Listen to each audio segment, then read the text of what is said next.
हमारे साथ cabinet minister है उत्तर प्रदेश के, आरएलडी कोटे से एकमात्र मंत्री है उत्तर प्रदेश में। और पश्चिमी यूपी में जो आज चुनाव हो रहा है, यहां पर सबसे महत्वपूर्ण यह हो जाता है कि आरएलडी के साथ आने से क्या बीजेपी को फायदा मिल रहा है। अनिल कुमार जी, पहला सवाल यही कि 8 लोकसभा सीटों पर है चुनाव। पिछली बार बीजेपी कई सीट यहां हार गई थी, आपका आने से वाकई मजबूती मिल रही है, खासतौर पर जहां मैं खड़ा हूं मुजफ्फरनगर में। इस सीट की बात करें तो निश्चित रूप से पूरे पश्चिम उत्तर प्रदेश में राष्ट्रीय लोकदल एक अहम फैक्टर है, एक मजबूत धुरी है, राजनीतिक धुरी है राष्ट्रीय लोकदल पश्चिम उत्तर प्रदेश में। पश्चिम उत्तर प्रदेश हमारे प्रभाव वाला क्षेत्र है ज़्यादा।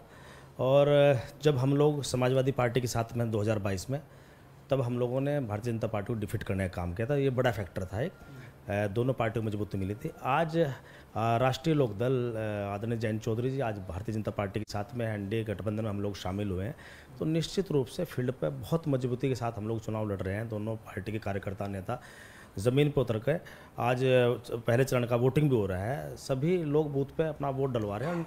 एक सवाल ये है कि मुजफ्फरनगर में कहा जा रहा है, या आगे भी चलते हैं, कि ठाकुर जो वोट है वो बड़े नाराज़ है, ठाकुर जो समाज है।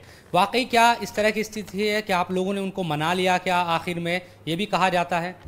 देखो, राजपूत समाज नाराज नहीं है। राजपूत समाज वो एक ऐसा समाज है जो हमेशा राष्ट्र और देश के साथ खड़ा रहा, उनका गौरवशाली इतिहास रहा है। और जब देश की बात आती है, ये चुनाव खाली आदरणीय नरेंद्र मोदी जी को प्रधानमंत्री बनाने तक सीमित नहीं है, ये देश का चुनाव है, राष्ट्र का चुनाव है। और राजपूत समाज जो है हमेशा देश के साथ रहा है। मुझे पूरी उम्मीद है, छोटी मोटी बातें हैं, लोकतंत्र में जो है हर मतदाता को, हर वोटर को अपनी बात कहने का अधिकार है। कुछ लोग जो है सुनियोजित तरीके से जो है एक साजिश रचने की कोशिश कर रहे हैं, वो आज नाकाम होंगे। और मुझे पूरी उम्मीद है राजपूत समाज जो है तादाद में नहीं 100% पूरा वोट जो है एनडीए गठबंधन को मिलेगा। सवाल यह है कि सहारनपुर, बिजनौर, ये ऐसी सीटें थी, और मुरादाबाद, रामपुर, जो बीजेपी हार गई थी 2019 में। इस बार आपको लग रहा है कि पश्चिम में, क्योंकि आप लोग ये भी कहते हैं कि भाई जो जाट वोट बैंक है वो हम जुड़ गया है और ज़्यादा, पहले भी था बीजेपी के साथ लेकिन जयंत के आने से और ज़्यादा जुड़ा है। इन सीटों पर किस तरह के समीकरण हैं? ये जीतेंगी बीजेपी किसी स्थिति में? अगर हम राष्ट्रीय लोकदल के बेस वोट की बात करें, कुछ भारतीय जनता पार्टी के साथ था, बाकी शेष वोट आदरणीय जयंत चौधरी के साथ है। आज दोनों लोग इकट्ठा काम कर रहे हैं, तो उनका बेस वोट तो 100% सब पूरा इकट्ठा हो गया।